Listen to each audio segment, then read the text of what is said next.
Hi, everyone. Welcome back to the How Did You Learn to Do That podcast.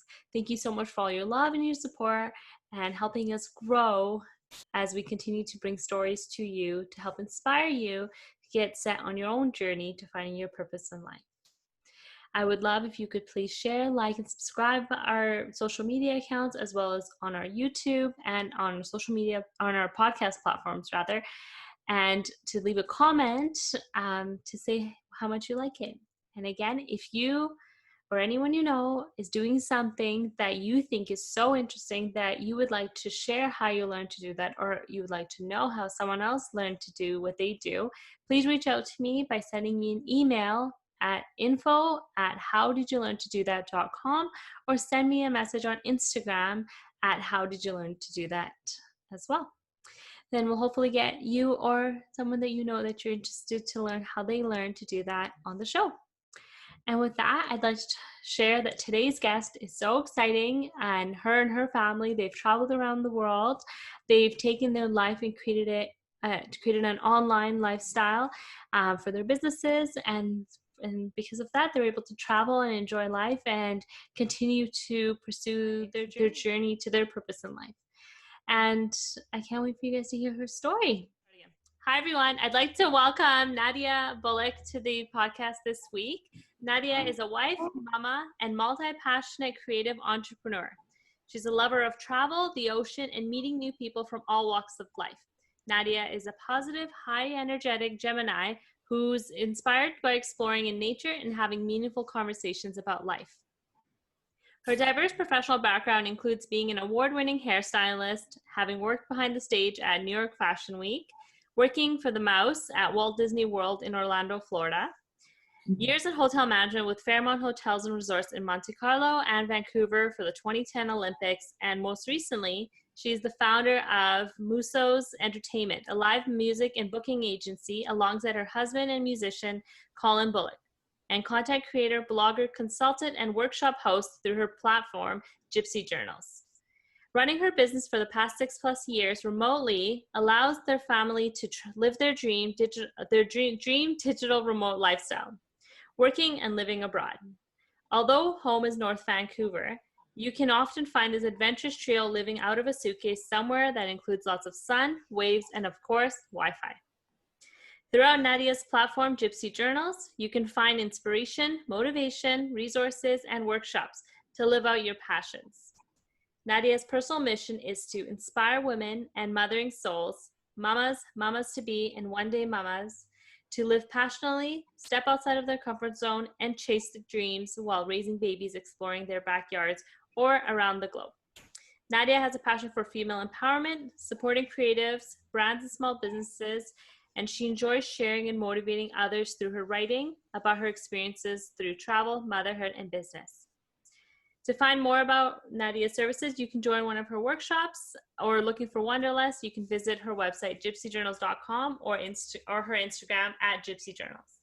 And I will link all that in our show notes and on our Instagram. So thank you and welcome, Nadia. Thank you for having me. Thank you so much.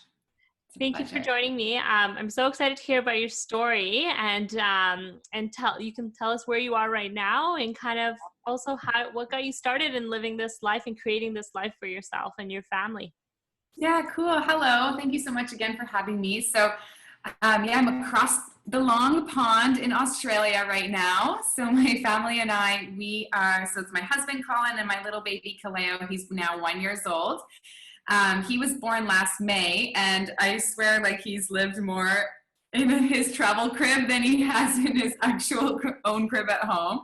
We always laugh, but so he's been on 17 flights already, and we were in Bali so we left in January. We left Vancouver, Canada, and we went what was supposed to be only a few weeks, and we were in Bali. We do a work and live trip there quite often, so it was the first time we were taking baby Kaleo. And then all of a sudden, COVID started taking a turn for the worst, and we were hearing that things were starting to get shut down, and there was like countries closing down, and everything was just getting worse. And to be honest, we were in Bali, and like not a lot of people were speaking about it, so we were just not really, I guess, as concerned as I think we should have been at that time, because it wasn't really spoken about a lot. And I kept getting messages like, how are you still there? Like, you know, all the Canadians are saying to come home, and Australia's borders are closing down. And that was our flight home. So we were like, wow. And yeah, I just had this like weird gut feeling. It was like Thursday night. And I said to my husband, like, I think we need to fly out tomorrow. And he's like, what, tomorrow? I was like, yeah, I don't know. It's so weird. Like, I don't know. Something came over me and I was like, we should get out tomorrow. So we left the next day. We took a following flight and we came back to Australia because then we had a flight in 2 weeks home. Mm-hmm. And so when we got back here, our flight got canceled.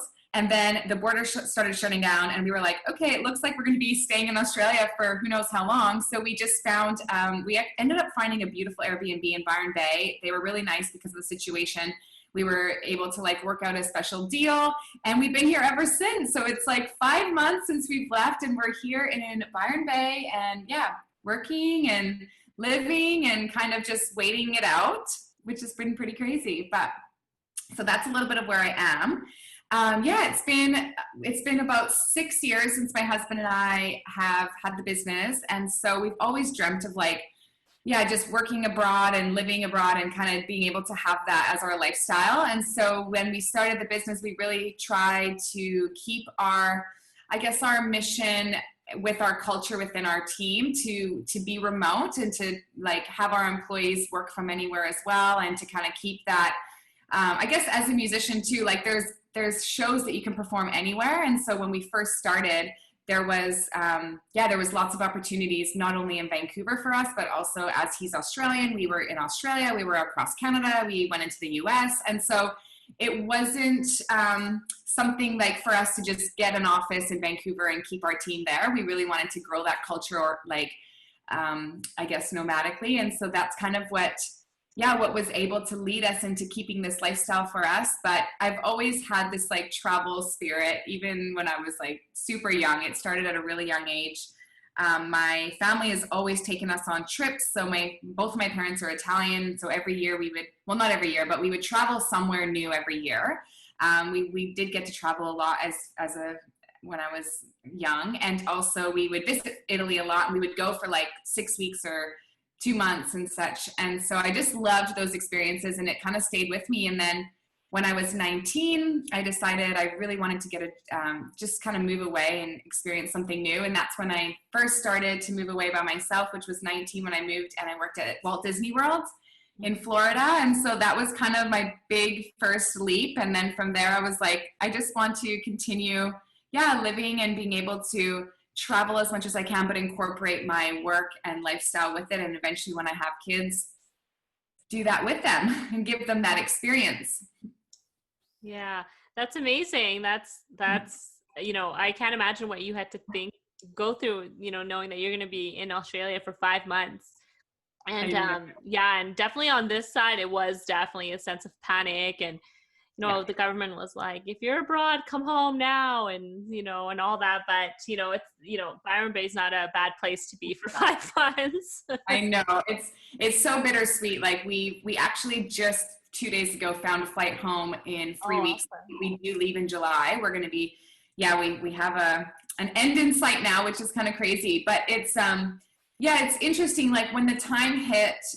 So we were basically given like 48 hours that the borders were going to close. But at the time, like our flight was canceled. So we basically had a choice to either take the following day flight or just not take it and then wait to see kind of when the next one would be. But the thing about that following flight was it was in Sydney. That was the only way. And we were in Byron, which is like, it's quite a few hours away. And so we would either have to do like a really long road trip or take another flight. And everything was just kind of, I guess all the numbers were at really its peak at the time, or maybe just getting there. And we just weren't comfortable getting on a plane, especially with the little one who's like so running around and touching everything. So that was probably like one of the hardest decisions throughout this, was deciding to actually stay, because then you have to worry about like your medical insurance and all the other things that come across it. But we were actually so grateful that we made that decision.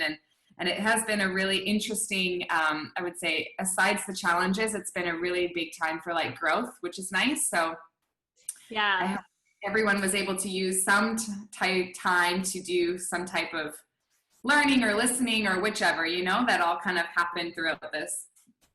Yeah, I would completely agree. I think that this, has given everyone an opportunity to just slow down, and I know when speaking to my own family and friends, especially I was talking to my cousin last week and he said that, he couldn't catch him at home for more than 5 minutes. And then now he's had to be home for all these months. And he feels like he's much better as a person mentally right now because he's been able to address all those underlying concerns that he never really wanted to address. So I think this is, yeah, I hope it's been great for a lot of people as well. And so, how are you actually able to do, I know you said you traveled as when you were young, and then when you're 19 you started moving away. How did you start that? Like, how did you overcome that fear of living on your own abroad? And what would you say to someone that wants to do that right now? Yeah, that's a great question. I when I was 19, I actually started hairdressing when I was 16, and when I was in high school, I got an apprentice program, and so I was working behind the chair. I ended up completing my apprentice program, and I just very much had this like going to school, going to work, and I loved it, and I loved doing hair, and I was building a clientele. But I had been doing that for like 2 years already, and all of us, like when I was graduating and I was 19, I was like, I could stay here, and I was building a pretty strong clientele, but I was finding myself a little bit routined, and that never sits well with me.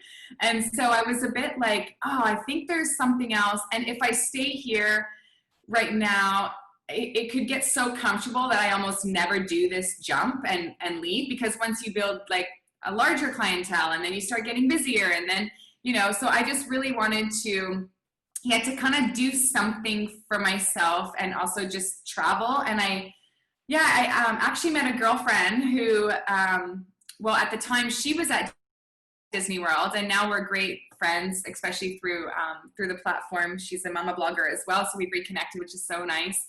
But she actually had a birthday party one day, and I was like, hey, like, why are you wearing Mickey Mouse ears like on, at this party? And she's like, oh, I'm leaving to go to Disney World. And I was like, how did you get this? This is my dream to go and work abroad, and like, tell me all about it. So she gave me the agency that I was like, you had to get a job with at the time, an interview with.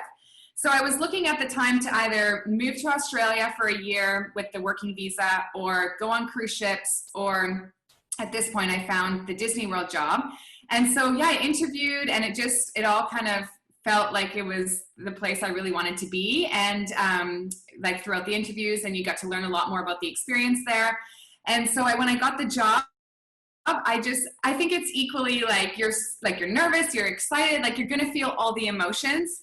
But for me, like I was so passionate about wanting to leave that like that passion trumped anything over, like, I guess the fear that comes up. And so when I went, it was my first time living abroad, and I come from a very very close family, and we're Italian, so we have dinners together every night, and so we're very close. And I think the hardest thing like throughout that was just all of a sudden you're just alone, and then you have to do everything yourself. And that homesick definitely comes through. It's not like, oh, it was just a year of like always being, so positive and happy and everything's great. Like there's definitely challenges that definitely come up. But I think if the growth that came out of that year for me is something that I could never look back and like change, whether I went to school or stayed or anything, like just the experiences that happened. So I really, and I actually very much encourage even my little cousins or, anyone that's kind of thinking about it. I always just say like, it will be the best. Like it will not be easy, and there will be challenges, no doubt about that. Everything brings challenges, but it'll be one of the most like memorable, and you'll grow so much as a person, and you'll create these experiences and memories, and like just from personal growth to professional growth to anything. And none of it can really relate. Like once you do something like that, I don't really know what else can kind of give you that growth experience. Like for me, I've never really been able to get that my travel experiences through reading a book or through kind of, I don't know. I can definitely relate. My husband and I, we did 8 weeks in Southeast Asia for our honeymoon, and it was nice, but it wasn't what being from North America, it wasn't what I thought. You see like tranquil places. Yeah. And I was like, oh, we're going to be on the beach the whole time. But then you get there and then you just like, you can't help but, understand the culture that's happening there and kind of get into the underbelly of what's happening in the country and how, how what you can do can affect the environment and the country as well. So for me, it was much more eye-opening and, understanding culture and just another country's way and the way they live. And that really affects you coming here. And you're right, you can't read a book and get that same feeling. It's totally different when you're traveling. And so you talked about when you did go to Walt Disney, there were some challenges there, and then in your general travel you have challenges. How do you actually work through that? Like, how do you self-reflect and keep yourself positive and motivated to keep going in this life? Because like you said, although it is really nice and it's something that people dream about all the time, there's also challenges that come with it as well. Definitely. I think so. Back in my Disney days, and then following Disney, so I was 19, and then following Disney, I moved to Europe for a little bit, and then I worked in the hotels there, and then that brought me back to Vancouver. Now I was around like 22, 23, and then I met my husband mid-20s, and then from there we started our business and then started traveling together. So I will say that like traveling when I was in my early 20s to compare to now as I like just turned into my 30s, it's very different. I think the thought process throughout that would be completely different had I had this question like 10 years ago. So I would probably relate more to now. Like I would probably explain a little bit more about how my process is now, because during my early 20s, it was a little bit easier to have that more carefree kind of lifestyle, and also just like, oh, something comes up, like the next thing is going to be okay. And there's a little bit of a different, I guess, like psychological kind of process that goes through when I'm like early 20s. And now like being a mom and like I have a little baby I need to take care of, and my family, it's a lot more of like a longer process. But I think that one thing is, like you're mentioning with the culture and everything, is it's so important for me, for my family to have these experiences, in particular with my baby. It's like I want him to grow up and learn about different cultures, different languages, how people live, like everything. I want him to experience not just his own backyard that we live in, which is so beautiful, but also things around the world, and how much he can learn from experiencing that, and also just meeting all the people that are around the world and giving him that experience. But of course that comes with challenges, like you're saying, like there's even just in Bali, it was like really hard sometimes to, I mean, if you're on it, we were on a scooter, so maybe not everyone feels comfortable bringing their baby on a scooter, and you have to find a car seat, and then you have to find the right taxi, and then like there's different kind of challenges that will come up, or even in this case, like having to choose whether we stay abroad for a pandemic or not. And I think, to be honest, I go a lot from intuition. So I just go with what feels right. I think like, of course, my husband and I will talk things out and like, okay, what are the pros and cons? And for us, like safety is always number one. So if I give an example, which is like the hardest decision we've had to make traveling, is definitely whether or not we had to go home or stay here during this pandemic. And so we would write out all the pros and cons, like what's the ultimate worst that can happen if we stay? It's like, okay, the worst that can happen if we go is that we catch it on a plane, and then we have to deal with that. Or if we stay where we're safe right now, like, and we were safe because at the time, and luckily, thankfully, no one's caught it yet, but at the time we were like safe, we had a place, and we're like, okay, we're safe here right now. And there's so much unknown if we jump on this plane, from the airports to flying to like getting home to figuring, even delays and everything. People at the airport, like there's contagious, it apparently is how contagious it sounded like, which I'm sure it is. It was just, it could be caught even just by sitting next to someone on the plane. And so we just really just did like pros and cons, sat with like what was going to be the worst case scenario. And sometimes your worst case scenario is not really the worst case scenario, like it's for us, it was like, okay, what's the worst thing that can happen? We stay here and we probably spend more money than we had anticipated, but we're safe. And for us, like the first thing, of course, is always safety. And so I think just sitting in with what you feel is right. I think sometimes so our gut was telling us to stay, but we were doing so much to try and like, oh, but you know, Canada was saying to come home, and then we found this flight, and then there was this, like there was all these other things we were trying to maybe just steer away from our gut, but we knew that like that was what it was telling us to do. And so we were like, you have to trust it. So I think that I was working closely with a friend who does like mindfulness practicing and stuff. And so she said to me, like, go somewhere where you feel really happy, like whether that be for some, it could be a shower or a bath. And for others, it could be a beach or a nature, or for a walk around like wherever you feel that you can just give your head like a little bit of space and just sit with it and really just see what comes up for you. For some people, it's meditation, and they can do that through that. Or for others, it can just be taking a few moments of silence or some breaths. So for me, I really try and just like take a minute to just really just sit with like what I'm thinking and feeling. And I choose a lot of my decisions based on my feelings. I think that sometimes that could be good and sometimes that could be bad, but I just really, I really sit with like what feels right at that moment, and I just trust it. Yeah, I think that that's similar to what I do as well. Just try to follow your gut, but it's so hard, like you said, when other people are providing opinions, or officials, and you feel a certain way, but then you just don't know if it's the right decision. But I think that you in your experience, and I hope that, and I know you've been writing a lot about it and sharing a lot in your Instagram and on your website, but it would be really interesting to kind of hear about that insight a little further, especially with your son. I know for me, with my daughter, my sister was supposed to get married in Greece in September, but it's postponed now to next year. But at the time, in May, early May, she hadn't canceled her wedding yet, and she was just gonna do the wait and see. And then I was like, well, I mean, I don't think this is ending in 3 months, and I'm not taking my daughter. I'm not comfortable with that.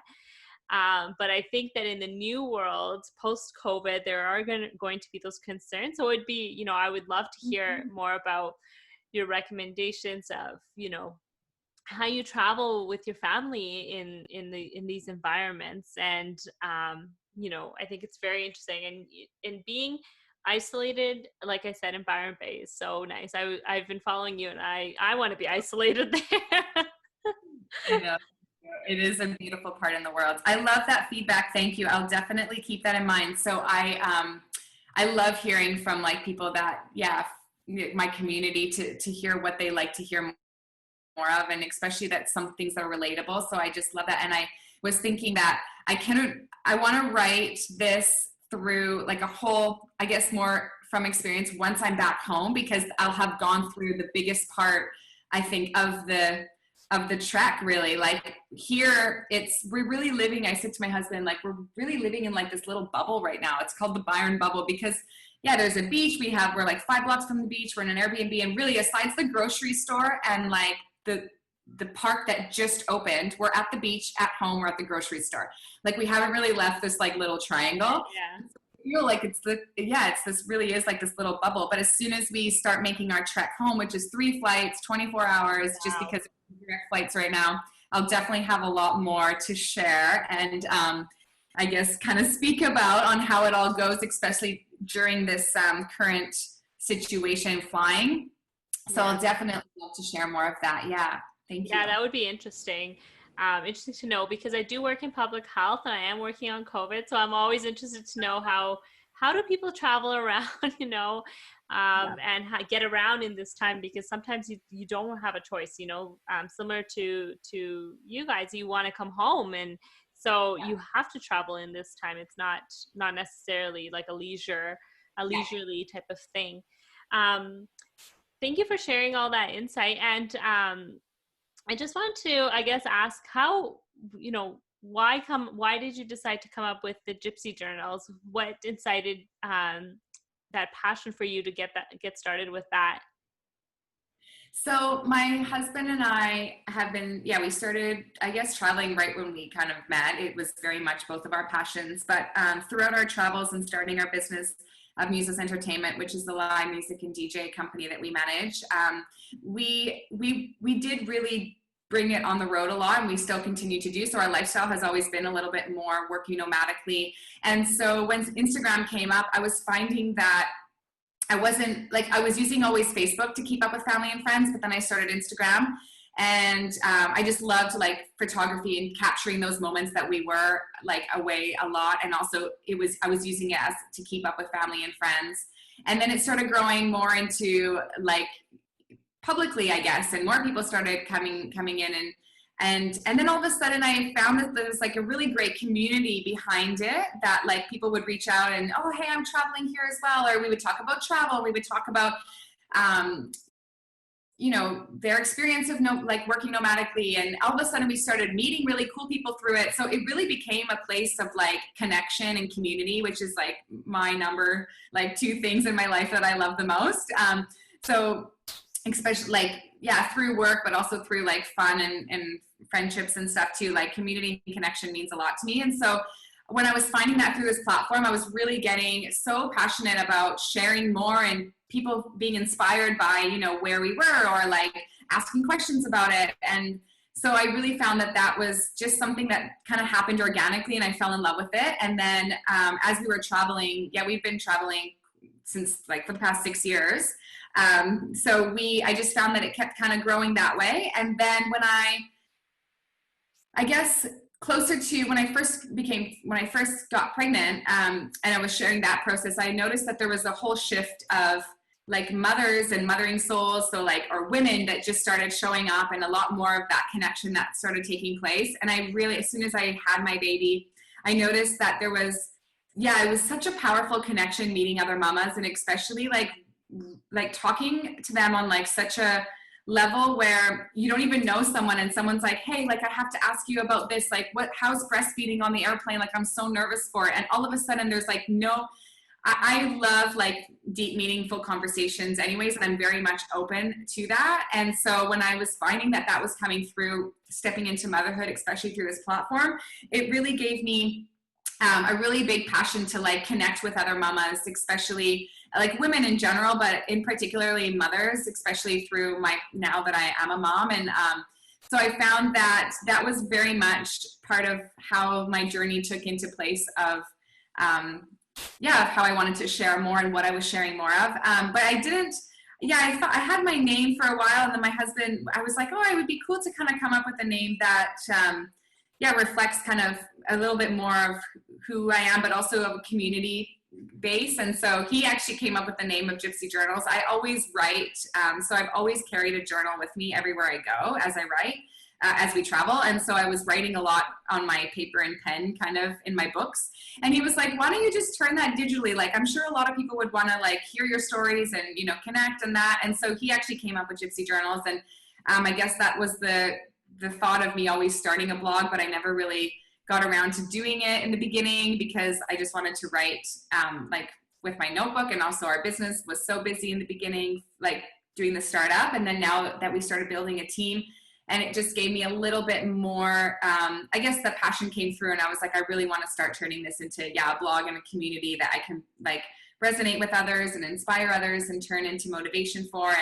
And I guess that's the whole journey that led me into starting workshops. So I started workshops with a great friend of mine named Andy, and we have a very similar outlook and feeling on like, basically just love to support other women, and in particular like small businesses and creatives who want to take basically that leap into thriving or elevating their life or their business. And so we host workshops together with that, and it started a lot of kind of projects and brand collaborations through this platform just very organically. But I've just fallen so in love with the connection that it brings to meeting these people, but also going to work and collaborate together with them. Yeah, that's amazing. You know, I can totally resonate with you. My daughter's 18 months. I think I had mentioned that before, but yeah, once you become a mom, it's just like you get absorbed into this community. And I kind of joke with my mom friends that, you know, there's nothing that'll bring you closer than talking about poop and breastfeeding and everything else happens. Everything. Like there's nothing that can bring you closer. And it is that level of support. And kind of, you know, brings you close to people at a different level that you may not have felt before. So that's amazing. I I love reading your blog, and I was going through it, and I love that you like to have deep, meaningful conversations, and that's what I love too. And I hope that that's what people can get from these podcasts, that anyone that's on a journey, and I know anyone that looks at your photos or understands your story, your journey, they may think like, I'll never get there, or I can't do that. But you've shared that you just have to commit to yourself, and you can achieve it as well if you want. And so thank you for sharing your story.